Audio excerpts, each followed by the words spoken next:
Қайырлы таң қыздар, бүгін сіздермен пайдалы таңғы ас дайындайтын боламыз. Ол үшін қызып тұрған табамызға аз ғана майымызды салып, 2 жұмыртқамызды жарып, шым-шым тұз қосып, бетін жауып, жартылай отта қалдырамыз.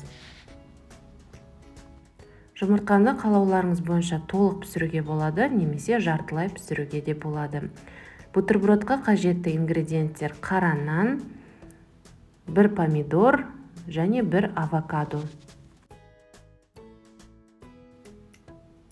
Қара нанымызды осылай турап аламыз, қызанағымызды да тураймыз және авокадоны осылай езіп аламыз. Бұл бутербродқа жарты авокадо жеткілікті болады. Енді бутербродты жинауға кірісеміз. Тілім нанымызға авокадоны жағып шығамыз. Оның үстіне қызанағымызды қойып шығамыз. Екінші нанымызбен де дәл осы процесті қайталаймыз. Авокадо, помидор, осылардың үстінен піскен жұмыртқамызды саламыз.